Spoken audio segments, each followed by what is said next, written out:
right, today I am joined by Dr. Liz Barton, who is the head of communications at VetCT, co-founder of WellVet. And VetCT's mission is to make the veterinary world a better place through trusted knowledge, support, education at the point of need. And then WellVet caters to DVMs for their mind, body, soul, and the veterinary teams through sports hobbies, social connections, personal development, and workshops. Dr. Barton, thanks for joining me today. Thanks so much for having me. Great to be here. Yeah, so we were just joking that we had chatted quite a long time ago, and you were busy. We were both at VMX. We've done lots of different stuff, and we're like, "What do we talk about?" Right? Like, what are we going to talk about today? I actually really loved something that you said right before we clicked record, and I was like, "Shoot, I wish we would have clicked record." But you said you like to kind of smash through topics that are maybe considered taboo, and I think there's a couple things, right, that I want to get to. But one early on is, and it stuck with me when we chatted, because you said, "Is this it?" And it was kind of the feeling that you had upon getting through education, getting into practice, going through all these experiences, and it's like, I've worked so long and I want to do this forever. Is this it? And I think that's such a powerful and then a scary question to like let yourself actually ask it. But I wanted, for those that maybe don't know you, to share a little bit about your background and then what kind of led you to asking that question, because I think a lot of people will just try to push that out of their mind for a while. Yeah, thank you. Gosh, what an opener. Yeah, I mean, I was born and bred in the UK.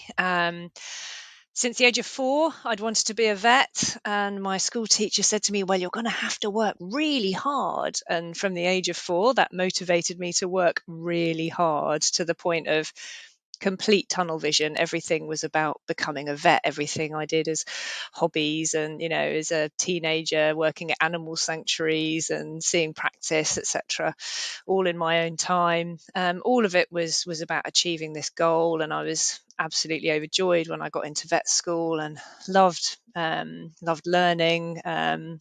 Loved the course. Obviously, it was quite intense at times, but yeah, I really enjoyed all the seeing practice, etc. And so I just had this complete tunnel vision, and at the end I would emerge and I would be a vet and my life would be wonderful and I'd get paid. I'd actually get paid to do this amazing job. And then I emerged out of the tunnel into the light at the end. I graduated in 2004 from the University of Cambridge, having had a great time. And I was like, "Oh, I've got bills to pay and my car's broken down. How do I fix that?" And work's actually really full on. It's really busy. It's very intense. A lot of it's actually quite boring, just vaccinating and, skin disease and just that kind of life happening, and work kind of not necessarily being all I thought it would be and not quite fulfilling me in the way that I thought it would. And then all the things around relationships, and I actually got quite lonely in my first job. It was a remote job in the beautiful Lake District, all creatures great and small, in the north of England. But I actually left that job because I was really lonely. So I think there's a lot about the stuff of life that happens outside of the workplace. Even if we do enjoy our work, sometimes it's we can see it through rose-tinted spectacles when we're a student, and we don't necessarily understand the reality of what it is to live and work in quite an intense and demanding field. That the financial pressures, we don't understand necessarily the stress that those are going to have on us after graduation. And yeah, just all the other things about looking after our mental, physical, social health that we don't necessarily pay enough attention to, I think, as we're developing as studying and early career veterinarians. If you could go back and give yourself advice on how you would prepare, like you just hadn't maybe Yeah. prepared for when the schooling was over, right? So you obviously knew what that world was, what that beast was, like you could work and grind that out. Then it's like, okay, now I'm in I hate the term the real world, but then you get to the real world and it's like, oh, this is not the same setting. Maybe, I don't know. I think we just need to manage expectations better. So, expectations of what financial management looks like, expectations of how to take care of ourselves, particularly when we graduate and we maybe move to a new area, move to a new job, move away from those sort of social circles and support networks that we have relied upon.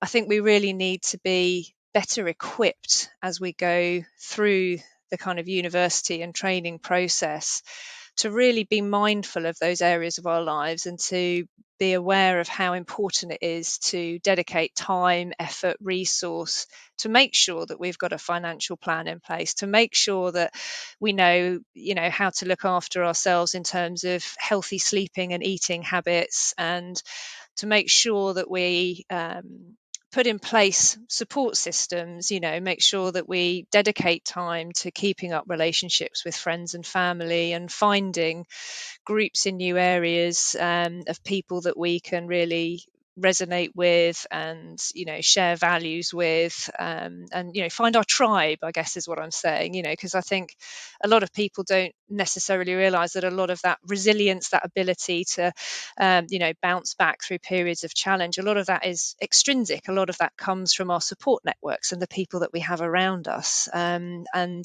just to really make sure that we prioritize those things and we understand the impact it has on our overall well-being, to make sure that we're building those things into our lives as a as a vet or a vet tech, and making sure it's not all about the clinical work. It is about us as a whole person. Yeah, and the resilience piece and having the support network, I think that makes total sense. I mean, as a species, right?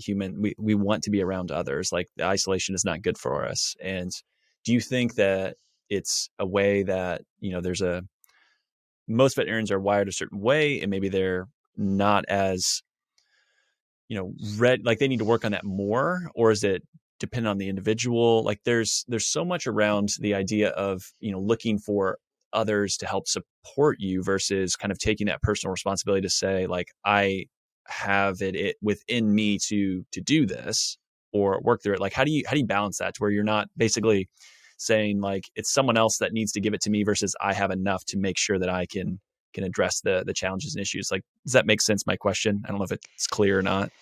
Yeah, I think, veterinary selects for high achieving perfectionists, and sometimes we see, asking for help, acknowledging that we need help and support as a failure because, it's all been about academic achievement.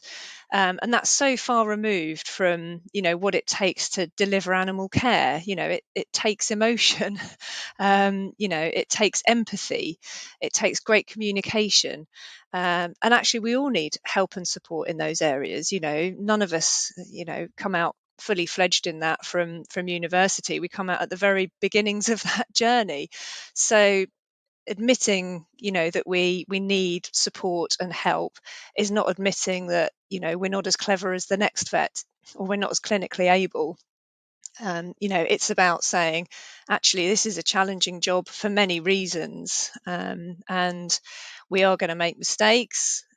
We are going to need support. It's okay to be vulnerable. It's okay to show up as our whole selves, and it's really about developing that sense of belonging, being able to be true to yourself with the people that are with you and surrounded, that you're working with and living amongst, and really feeling that you belong there and you're able to bring your whole self to that situation and be true to yourself rather than pretending that you've got all the answers and that you've got it sorted. And I think that can be a different mindset for people who have, thought it's all about academic achievement and being the best that we can be. Actually, it's a lot more about being true, being open, being vulnerable, being honest with each other. Have you found, as you've gotten older, that you realize everyone that you thought had everything figured out is kind of figuring it out as they go as well? That's one thing that I've noticed. As like, it's like, man, you look up to all these different people and they're still human just like us, and they still make mistakes and they still are confused and trying to figure it out. But they might have not a front. They can be authentic and still be doing it, but they're able to kind of navigate and figure that out and be kind of comfortable enough to at least let the rest of us think that they have it figured out. And when you do get someone to share, it's like, oh, that high achiever, they're struggling the same ways. Like they have imposter syndrome. They have this challenge. Like what? I would have never thought that. Is that a realization you've found? There are very few people who genuinely have just sailed through life and have all of the resources they need to do so at their fingertips. Normally, it's because they're surrounded by great people and don't necessarily realize that. But I think, some of the greatest lessons I've learned as I've progressed have actually been when people have opened up about those challenges. And it's interesting you mentioned that imposter syndrome, because I've always had the tendency to put people with lots of letters after their name on, an enormous pedestal. And somebody said to me the other day, oh, the more letters I get after my name, the more of a fraud I feel, because the more I have to live up to. And actually, this was an incredibly eminent veterinarian, and I was just absolutely blown away that, she was sort of saying, oh, I feel like a fraud. Like, like, of all people. So yeah, I think it's incredibly common in our industry, that sort of imposter syndrome. And I think that does come from the fact that, as I say, it does sort of seem to select for the high achieving perfectionist personalities, coupled with the sort of, caring and empathetic people. I think quite often we're a lot better at showing compassion than we are at showing self-compassion. I think we're a lot more forgiving and empathetic towards our patients and our colleagues than we are towards ourselves. And maybe we could actually do with exhibiting a bit more self-compassion. Absolutely. Absolutely. One of the things when we had chatted before that I've said, and I've said it a lot on this show, and you kind of were like, I'd push back on that, which I loved. And I don't know if you'll remember this or not, but I'd kind of always talked about like this reframing of I get to do this versus I have to do this. Right. And I've always tried to use that as like, okay, if I have a little bit more gratitude that, these are problems or this is an area of life that, historically I would have been really happy to have this issue or challenge, and trying to like, just, I don't know, not like woe is me, but just say like, this is a blessing in its own way. Um, when we had chatted, you pushed back a little bit on that. If you remember, I think you had some interesting things to say about that and just that reframe and maybe not liking it quite as much as I do. I'd love to hear more on that. Yeah, so I think again, some of this is around expectation. As I was saying, the job's not necessarily all it's cracked up to be. But also, I think the worry about saying, I'm lucky I get to do this, etc., is that actually, if the working conditions are suboptimal, and we could be doing things better, then actually kind of accepting it and saying, oh, I get to do this, I'm lucky, I should sort of just crack on with it, rather than saying, actually, this isn't working for me, and long term, this is not sustainable. What could we do better or differently to make this, whether it's a workflow or a culture or, the way we deliver care, is there ways of doing this better? So, while I understand that sort of feeling of, we should be grateful for what we've learned and how we can apply it, and getting to actually, it's not always like that there's a perfect job out there. We should be content where we are. I think contentedness and actually valuing the skills that we've got and the privileges that come with being, in the profession that we're in. Yes, they do have value, but it shouldn't stop us questioning whether things should be done better if we are finding it challenging. Yeah. What do you think, talking about skills, what are some of the skills with that you found that you were trained clinically on that have been the most beneficial in some of the roles that you've, taken on since not doing as much clinical work? Like, is there anything that you can point to, like that skill that I developed or learned is super transferable? Because I view this a lot within veterinary medicine. That's like, oh my gosh, this training and the knowledge and just the vastness of what veterinary care takes. Like that takes a special human to be able to do that. And that's unique. And there's not a lot of professions that get trained or challenged the same way that I think veterinarians do. Yeah, I think obviously the training is particularly when I trained, 99.9% of it was clinical. I wouldn't say my lecture on grasses was the most useful, but certainly in clinical practice, I was really fortunate. I got to use pretty much the full breadth of everything I'd learned. I did, as I said before, really all creatures great in small practice. But the things that I picked up subsequently, and I think I learnt these more when I was seeing practice than any kind of formal education at vet school, and the things that have been the most valuable transferable skills, is just that diagnostic inquiring mind. So, okay, I'm presented with a problem. So, rather than focusing on the problem, how can we get to the bottom of the problem? What are the different factors that are contributing to this problem? If we don't know, how can we find out? Once we've found out, what's the next step? That's not just my own decision. I have to do that in concert, with the owner, and taking into account finance and available resources and staffing and, the condition of the patient, etc., etc. So then having that ability to then take sort of multifactorial elements to then draw up a kind of solution or a next step. That kind of analytical mind, being able to get a lot of information from a lot of places, ask questions, and then formulate, responses and next steps, I think is an incredible transferable skill. And alongside that, what is essential is good communication skills, being able to communicate with your team, being able to communicate with owners. And this is not just owners of our own demographic. I was up in the Lake District. Some of the farmers I could barely understand. Kind of rural Cumbrian is a very strong accent. And you're dealing with people from all sorts of different socioeconomic backgrounds, etc. And just vast from it was 10-minute consultations every 10 minutes, kind of a different communication style and different personalities that you're dealing with. So I think all of those skills are incredibly valuable and transferable to just about any other field. And so those are the ones that I've really found invaluable. And I almost feel empowered to turn my hand to pretty much anything, to be honest. Yeah, it just gives you confidence that it's like I can navigate this. I can figure it out. I'm smart. I've encountered a lot of things I wasn't quite sure exactly where it would lead, and we were able to solve it. Yeah, I think as well, rather than being the kind of the encyclopedias of knowledge as we would have been formerly, now with the kind of growth and wealth of knowledge that's out there, and the rapid progression of medicine, etc.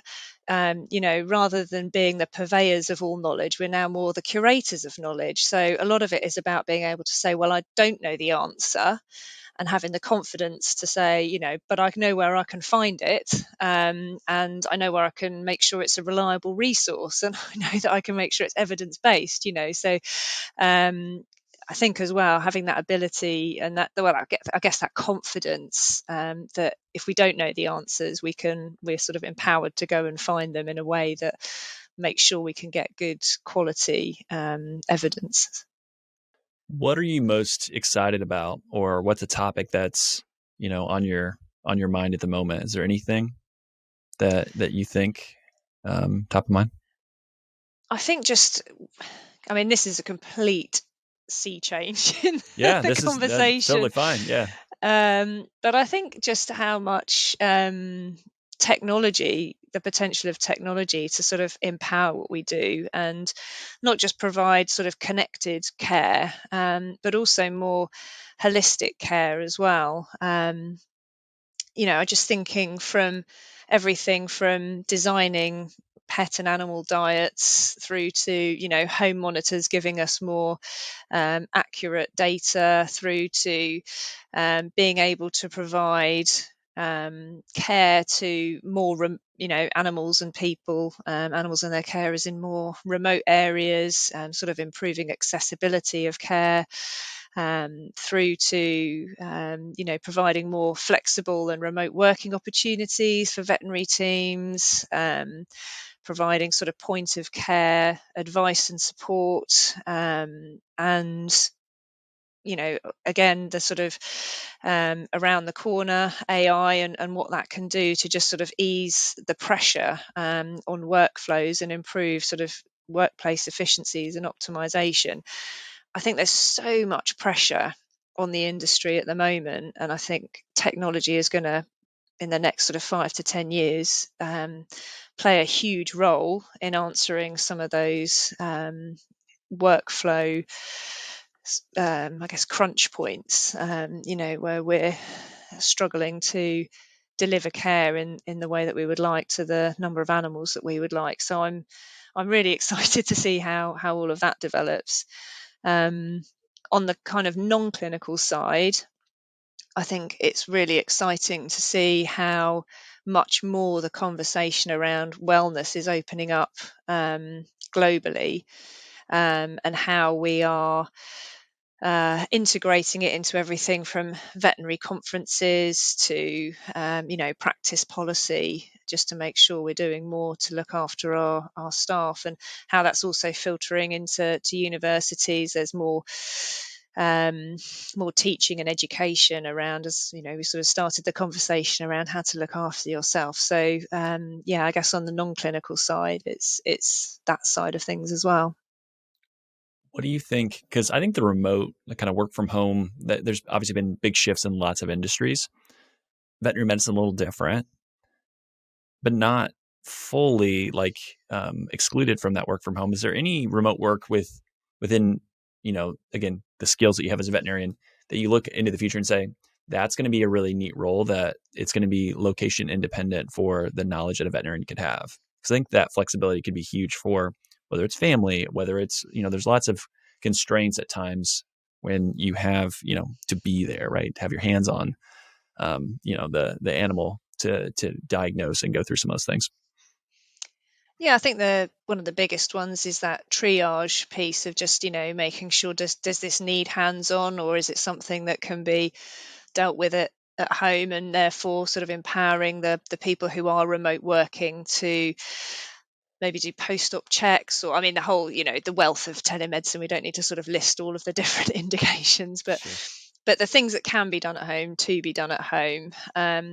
As well, education, we're seeing a lot of education moving online, obviously by necessity through COVID, but that doesn't just provide an alternative learning platform for students, it also provides an alternative teaching platform. And actually some of the radiology residencies, VetCT is involved in providing up to 50% of the training, all of it remotely. Now, for me, as a mum who came to a very clear sort of crunch point in my career, kids or residency, it literally felt that stark 10-ish years ago when I was thinking about this, because I didn't want to do both, and God bless those people who managed to do both. I would, love to see flexible residency pathways, further training pathways that actually enable people to do part of it remotely, as well as in person. There's no reason why some of it can't be. We're just historically used to flogging residents with ridiculously long hours and 100% clinic-based work. So so I think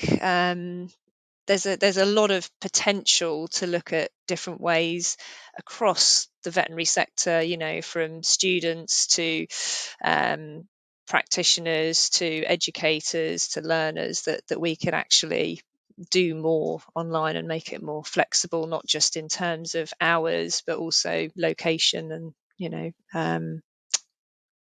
medium as well. Yeah. So kind of going back a little bit to the women in vet med, and I'm almost a little timid to touch the topic just because it is so weird for me to ask about it. But you had brought up when we chatted before, kind of menopause in veterinary medicine and some of the stuff going on there. It's never been discussed in the podcast. Thoughts on that, what you've seen, and what's happening there from that standpoint? Yeah, so I think I'm accidentally becoming the face of UK veterinary menopause, not intentionally. Just for listeners, I am 44, so it's probably quite a hot topic for me. But yeah, I mean, this actually happened, as I say, accidentally. We were having a WellVet virtual in COVID, just a virtual conference, had about 500 attendees, which was amazing.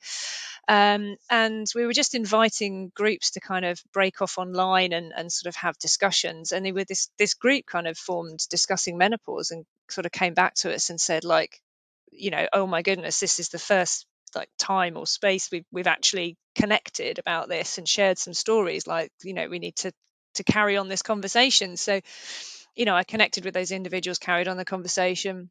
There was clearly a lot that people wanted to say, even though it was just that handful. I said, well, let's see what we can do. So together with the Society of Practicing Veterinary Surgeons, and at the time I was editing a platform called Veterinary Woman, and we did a survey of the profession, and the outcomes for that were really stark, and you can actually find the menopause survey on the Veterinary Woman website. But the it impacts over 3/4 of women negatively. Obviously 100% of women are going to go through it, like 50% of the population. The lucky quarter that have no symptoms, it's actually quite liberating for a lot of women, and a lot of women don't want to talk about it. But for those that are impacted, actually the most common symptom is actually psychological. It's actually anxiety. And a lot of people don't know, in their sort of 40s, 50s, why they're becoming anxious. Is it because their kids are going through, puberty and leaving home, and they sort of feel, like they're lagging behind knowledge at work, and there's all these young people coming in, is it that, or is it actually just hormonal, and it's because your hormones have gone crazy, and if you get some treatment for that, you won't be anxious anymore. Obviously the things that people are kind of familiar with, and night sweats and joint aches, etc. But a lot of these things, are really debilitating when you've got a physical job. But mind fogginess, mood swings, sleeplessness, night sweats, it just goes on and on and on. I had itchy ears the other day, and I was going, what's all this about? And I looked it up. Guess what? It can be related to perimenopause. And symptoms typically last for between the ages of 45 and 55. Menopause being just for clarification, menopause being the actual time that you stop having, regular periods, but actually the perimenopause period, the kind of before and after through which you can show symptoms, can go on for a decade or more. And this is, in a sort of feminizing profession where we're having increasing numbers of females, where we have a recruitment and retention crisis. The results from the survey, people were giving up work altogether. They were coming out of leadership roles. They were reducing their hours. If we're doing more to support these women, to, give them the information, to make it okay to have a conversation, to adjust the working environment, we could be doing a huge amount more to empower them to stay, healthy, fit, working, enjoying their careers, and helping to solve the sort of staffing crisis that we've got. So yeah, it's a big topic. Yeah. Well, I was like, you know what? It came up in our conversation. I was like, I don't know if I want to go there or not. And I'm like, yeah, I do, because I think it's interesting. And I've never had anyone else share the information, and knowing, I didn't know that you were the face in the UK, but then, now I do. And so do all the, yeah. It's like one of those things where you get voluntold and you're like, oh man, am I now the person that's heading all this up? Like, oh shoot. Yeah. Not What's my most glamorous name. yeah. It's like, man, I'd like some other title. Can I pick something else? Like, that'd be really cool. Yeah. What haven't I asked about that you feel like is important, or something that you'd want to share? I think, kind of coming back to the self-compassion piece, we just need to prioritize ourselves better. I think we don't necessarily give ourselves the time to sit back and think, what matters to me? Like that Simon Sinek, what is our why? um, Absolutely. what drives me? Why am I not feeling, happy or contented? Or, I think we have a tendency to just soldier on. And I think we're doing ourselves and those around us a disservice by doing that. And I just wish, things like coaching or counselling, where you have an external person talking you through that process. I think not only should there not be any shame about that, we should be championing that. And, kind of looking at reading, learning about these different sort of self-help topics and things that can really empower us to just live better in mind, body, and soul. The whole sort of premise of WellVet was to make wellbeing tools more accessible to people and to encourage them to try different things that work for them, and different things will work for different people. And also for the same person, different things will work at different times of your life. You'll have different priorities. Your purposes and values will shift over time. But we don't, I think we don't prioritize it enough. I think it can be a bit of navel gazing and a bit of a waste of time. But actually, if we don't get that foundation right of, what is our purpose? How can we, tell a better story about ourselves, to ourselves and to others, that really makes our heart sing and helps us to live in a contented way, then I think we're missing the point, to be honest. Totally. Yeah, I love that. I always let any guest that comes on the show ask me any question or anything that they want to ask. So I don't. Again, it's been a minute. I was like, I usually try to let people know that they can ask me a question so they can think on it. But I've had all kinds of, like what I would call silly or like fun questions, like super serious questions. So you can take it any way that you want. Is there any question you'd want to ask or anything you want to know? Okay. Oh, this is a super serious one. Okay. Yeah. And it's literally, I've never thought about Bitcoin before, but you've got a Bitcoin Yeah. poster behind you, and I Sure. saw some Bitcoin posts on your feed. And then just literally it flashed up on my sort of news feed. I didn't have a chance to read it, but it was about the sort of sustainability behind Bitcoin, and that it's not a very sustainable sort of investment. I just wondered what your thoughts were on that, because I'm just Sure. intrigued and I know nothing about it. Yeah. Man, I know that there's a handful of people that listen that I know well that are going to just like be dying laughing that you asked that question. Like, oh boy, Isaiah's going to go on for an hour now.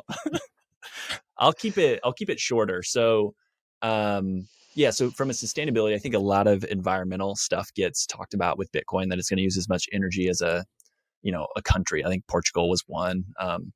The challenge there is, what is a good use of energy? And I would ask you that, like, and ask any human, like, what's a good use of energy?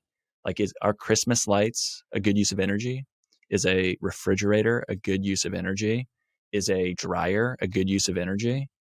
And try to say compared to what. So most of the energy produced in the world, about a third of it, never reaches its final destination, so it's wasted. And so right now, Bitcoin uses about 0.01% of the world's energy. So it's pretty small. And one of the neat things is a lot of what Bitcoin mining. So when people say Bitcoin mining, it's really just a computer server, just like Amazon or Google, like it's just a warehouse of servers. What they can do is they can harness wasted energy, because you can actually take the energy that's there, consume it, where you and I, going back to your example, we might not want to live out by where the energy is getting consumed or produced, right? Like it's remote, it's weird, it's not somewhere that people want to call home, but servers don't care where they park, right? And so the cool thing with that is it doesn't have to be used or anything there, because it's digital money. That digital money can go anywhere around the world. So it's a way to monetize waste. And actually, there's some really good resources and some good stories with stuff going on in actually Congo, where they're using hydroelectric,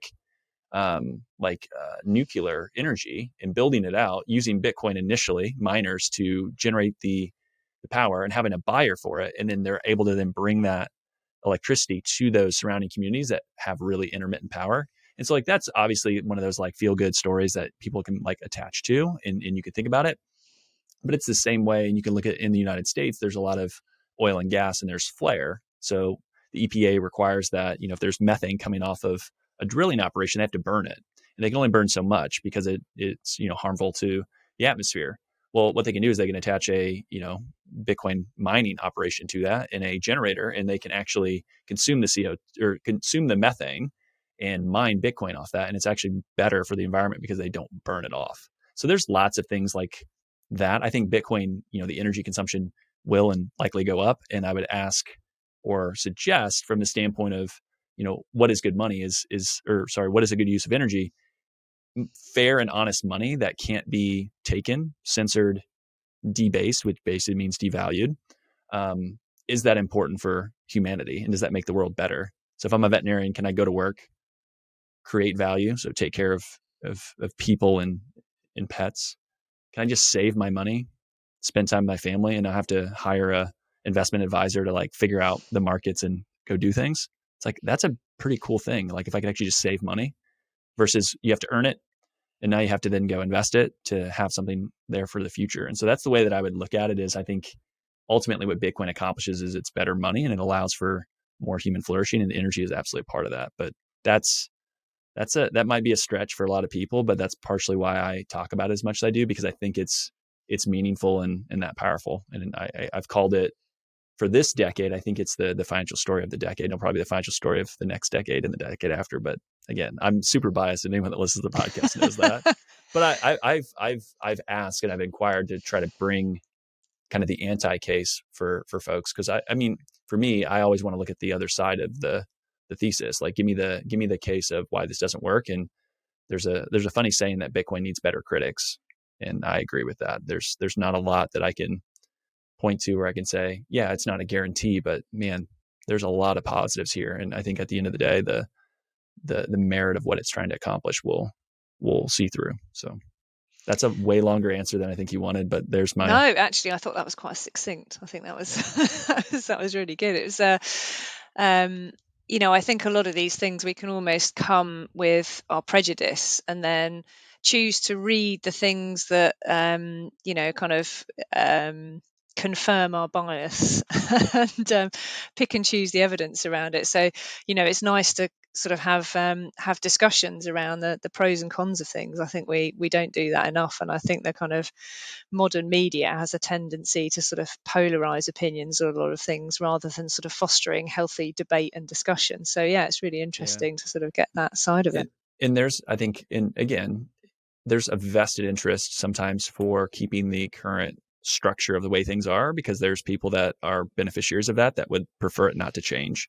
And I think one thing that Bitcoin does is it challenges a lot of existing power structures. So, you can read into that however you want to. I think there's some interesting stuff where it's just trying to take some of the power away from others and just put that back into the responsibility of the individual, which I think is really cool.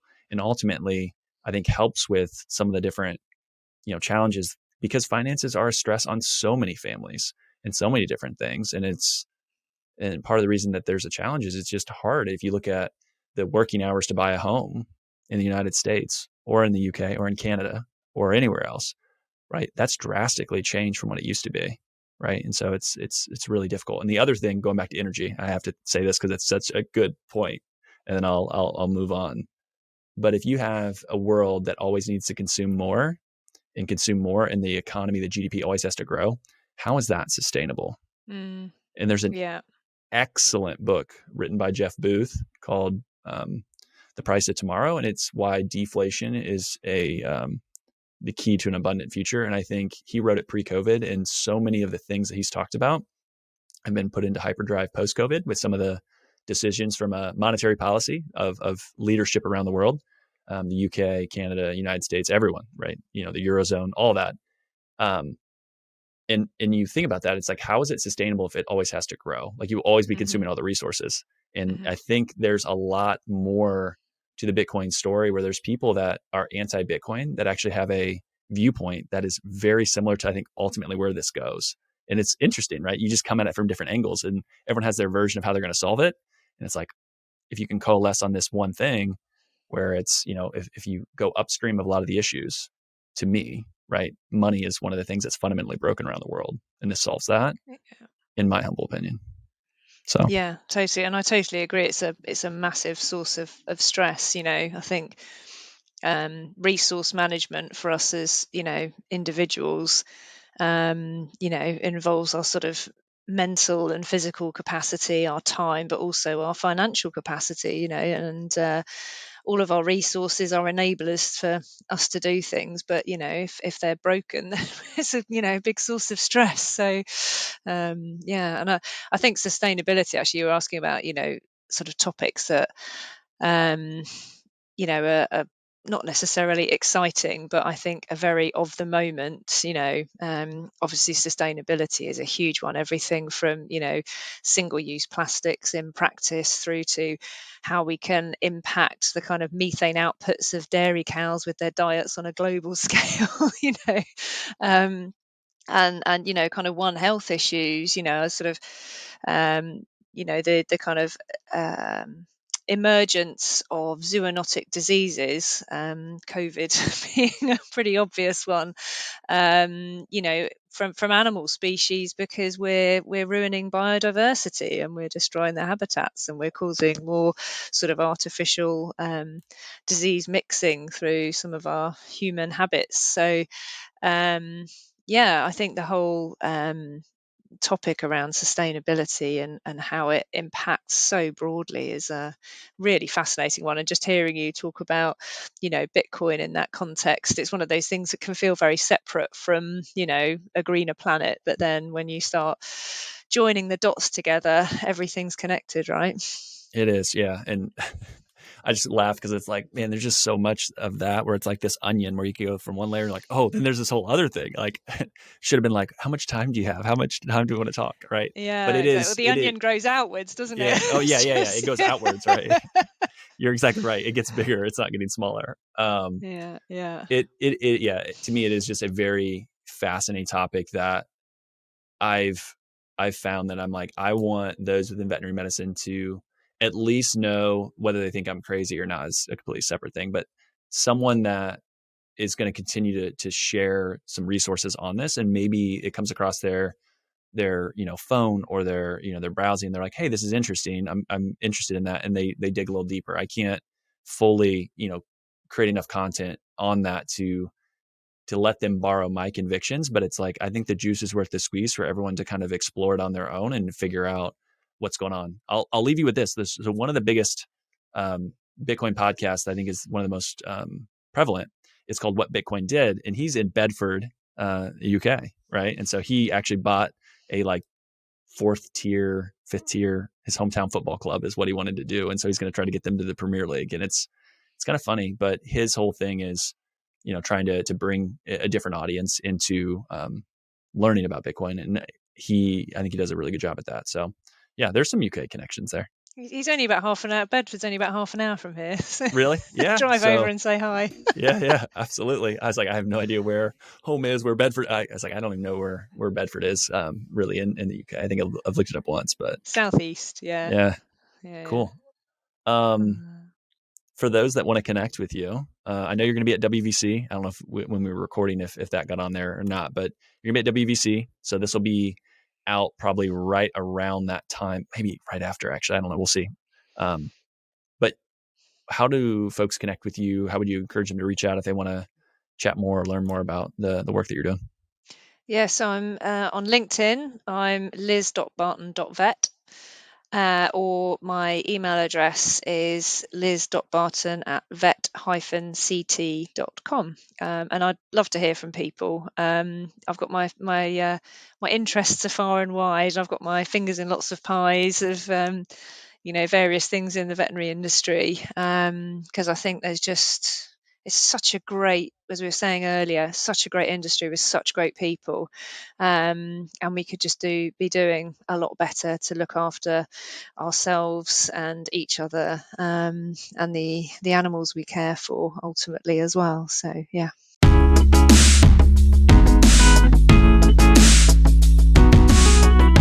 Thanks for listening to today's show. The comments made on today's show should not be taken as investment, tax, or legal advice. All comments are for educational purposes only. You should talk to your professional team before implementing anything. If you want or need financial advice, my day job on Not Podcasting is helping veterinarians grow their net worth. Our team is taking new clients, and we are ready to talk to you at any stage of life. Come as you are. I always say, bring the mess, right? Like if things are unorganized, that's okay. There's no prerequisites to become a client. Isaiah Douglas is a partner at Vincier Wealth Management. Isaiah is a registered investment advisor, registered with the SEC. The biggest compliment you can give me in the podcast is to share it with a friend. Reviews help the show get found, and Apple Podcast is the platform that is predominantly used for people listening to the show. If you have 3 minutes, love the show, head over to Apple Podcasts, give us an honest rating and review. It helps more people find the show. Also, the new YouTube channel is up, and I'd love to have you subscribe. Vainly, I want 100 subscribers at least. Lots more, obviously, right? But I get a vanity URL if we get to 100. That would be great. It makes it easier to find the YouTube channel as well. For all of today's links, information, head over to the veterinariansuccesspodcast.com. There you can subscribe to your favorite podcasting platform. It'll be a link to that YouTube channel I just talked about. You won't miss any other episodes, whether you listen on Spotify, whether you have some other ancillary podcast platform. Please like, subscribe, all that stuff. It certainly does help. I appreciate it. Finally, if you want more information, insights, want your voice to be heard, want to share ideas for content, say, hey, Isaiah, I want you to have this guest. I want you to talk about this topic. Go over to the Facebook group. So you can search for the Veterinarian Success Podcast on Facebook or head over to veterinariansuccesspodcast.com, scroll to the bottom about your host, click on the Facebook icon, and that'll get you in the group. But thank you so much for listening. It means a lot to me to be able to see the podcast grow and continue to impact people. So with that, until next time, we'll chat soon.